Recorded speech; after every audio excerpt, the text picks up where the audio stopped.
বিয়ে হওয়া সত্ত্বেও পড়াশোনার জন্য স্বামীর থেকে দূরে থাকতে হচ্ছে, এদিকে টিচাররা অ্যাটেন্ডেন্সের মার্কস দিতে দেন না। এটা কি গুনাহ হচ্ছে? আমার জন্য কোনটা বেশি জরুরি, পড়াশোনা নাকি সংসার? আমাদের এ বোন উভয় সমস্যায় পড়েছেন। আল্লাহ তাআলা তাকে তার সমস্যা থেকে উত্তরণের পথ দেখিয়ে দিন। স্বামীর কাছে থাকতে গেলে, সংসার করতে গেলে টিচার অ্যাটেন্ডেন্স দিচ্ছেন না, আবার টিচারের কাছে অ্যাটেন্ডেন্স পেতে গেলে স্বামী অ্যাটেন্ডেন্স দিচ্ছেন না। জটিল সমস্যা। দেখুন,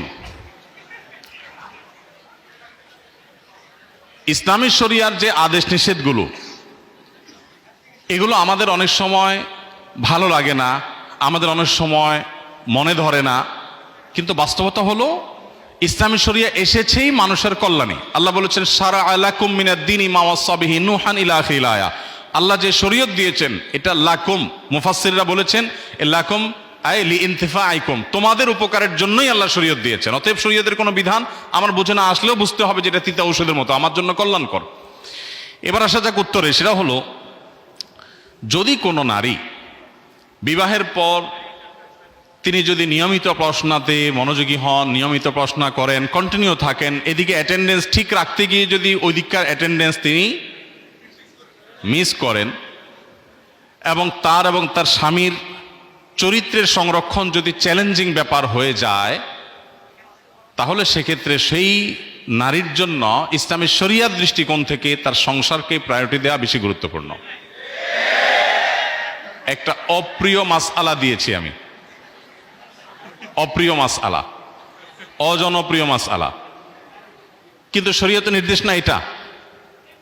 আমার জন্য উচ্চতর জ্ঞান অর্জন করাকে শরীয়ত ফরজ না করলেও বিবাহ হয়ে গেলে আমার সাংসারিক জীবন যাতে ক্ষতিগ্রস্ত না হয় সেটা আমার জন্য কিন্তু ফরজ।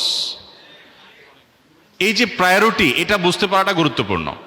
কিন্তু এর মানে কিন্তু এটা না যে আমি বলছি যে একজন নারী তিনি ইসলামী জ্ঞান অর্জন করবে না বা জাগতিক জ্ঞান অর্জন করবে না, আমি সেটা বলছি না। আমি বলছি আপনি যখন দুই নৌকা পা দিয়ে দিয়েছেন, আপনাকে যে কোনো একটা নির্বাচন যদি করতে হয়, তাহলে অবশ্যই আপনি সংসারের নৌকা ছেড়ে অন্য নৌকা আপনি উঠতে পারেন না।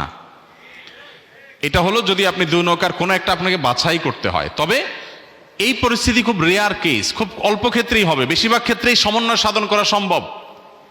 আপনি সমন্বয় সাধন করার জন্য আপ্রাণ চেষ্টা করলে সেটা অসম্ভব নয়। যদি সমন্বয় সাধন করতে পারেন সেটা সবচেয়ে উত্তম।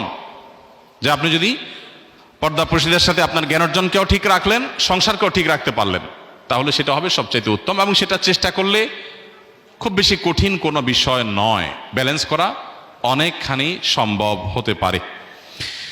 এরপরে প্রশ্ন হলো, আমি সদ্য বিবাহিত, আমি আলহামদুলিল্লাহ রাগী বা জেদি নই, সবসময় সবর করার চেষ্টা করি, কিন্তু আমার স্বামী জেদি ও রাগী হওয়ার কারণে আমাদের মধ্যে সমস্যা লেগেই থাকে, কথা বন্ধ হয়ে যায়, আবার তার কিছু ব্যবহারে কষ্ট পেলেও সবর করা কষ্ট হয়ে যায়। এক্ষেত্রে করণীয় কি? দেখুন, আমাদের দাম্পত্য জীবনে সুখের মূল চাবিকাঠি হলো সবর এবং শুকর। দাম্পত্য জীবনে সুখের মূল চাবিকাঠি কি? সবর এবং ধৈর্য এবং কৃতজ্ঞতা। এই দুটি গুণ যদি না থাকে দুজনের কোনো একজনের মধ্যে, তাহলে দাম্পত্য জীবনের সুখ শান্তি পাওয়া অলমোস্ট অসম্ভবের মতো, কঠিন একটি বিষয়। নবী করিম সাল্লাল্লাহু আলাইহি সাল্লামের দাম্পত্য জীবনে এমন অনেক ঘটনা ঘটেছে যে ঘটনাগুলোর কারণে মন খারাপ হওয়ার কথা ছিল। মন খারাপ হয়তো হয়েছেও কোনো কোনো ক্ষেত্রে, কিন্তু সেটা খুবই সাময়িক ছিল। দাম্পত্য জীবনের স্বামী স্ত্রী একসাথে চলতে গেলে নিজেদের মধ্যে বোঝাপড়ার গরমিল হওয়া, একটু মন খারাপ হওয়া, এগুলো খুবই স্বাভাবিক একটি বিষয়। দুজন মানুষ বিভিন্ন বিষয়ে ভিন্ন মত তৈরি হবে, ভিন্ন দৃষ্টিকোণ থাকবে। এই বিষয়গুলোতে ধৈর্যের কোনো বিকল্প নেই। বিশেষ করে মেয়েদেরকে আমরা বলতে চাই, মেয়েরা তাদের সাংসারিক জীবনের শুরুতে তাদেরকে বেশি একটু স্ট্রাগল করতে হয়। আমাদের সামাজিক প্রেক্ষাপটে নারীদের প্রতি নানা বৈষম্য, তাদেরকে কোণঠাসা করে রাখার চেষ্টা, নানা কুসংস্কার, এগুলোর কারণে মেয়েদের উপরে অনেক বেশি কষ্টকর হয় তাদের সাংসারিক জীবনের শুরুর সময়টা পার করা। কিন্তু আমি বলি সব সময়, সাংসারিক জীবনের শুরুতে আমাদের সামাজিক বাস্তবতায় পুরুষ শুরুতে একটু বেটাগিরি দেখাইলেও সাংসারিক জীবনের শেষে এসে কিন্তু পুরুষ পুরাটাই বিড়ালের মতো থাকে। কিভাবে? প্রথম বিয়ের পর যেহেতু একজন নারী, তিনি বাবার বাড়ির ছেলে, স্বামীর সংসারে আসেন, সেখানে স্বামীর বাবা, স্বামীর ভাই, স্বামীর বোন, স্বামী সব তার, আর উনি একা আরেক ঘরের, আরেকটা ফ্যামিলির। খুব স্বাভাবিকভাবেই এতগুলো পরকে আপন করা চ্যালেঞ্জিং একটা কাজ হয়, খুব কষ্টকর হয়। অনেক মেয়েরা এটা ধৈর্য ধারণ করতে পারেন না। আর ওই যে এক শ্রেণীর মানুষ আছে যারা আমাদের ধার্মিকদেরকে, আমাদের মুসলিম বোনদেরকে খোঁচাখুচি করে বলে, আরে কি জন্য এই সমস্ত স্ট্রাগল করবা, বের হয়ে আসো, দেখো জগৎটারে কত সুন্দর। এরা উস্কে দেওয়ার পরের ইতিহাসটা আর জানার চেষ্টা করে না। এই ভদ্রমহিলা, তার কথা শুনে যারা বেরিয়ে আসে, তাদের পরবর্তী পরিণতি তারা আর জানেও না, জানার চেষ্টাও করে না।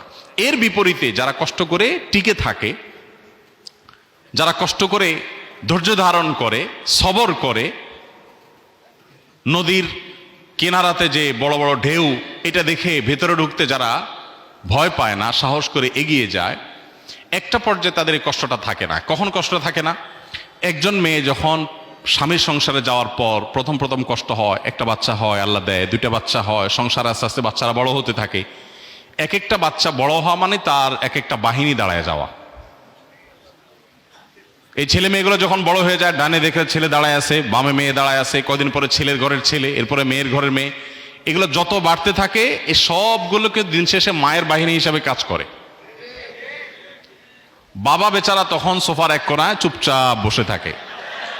সারা জীবন যত উসফুস করেছে সব শেষ।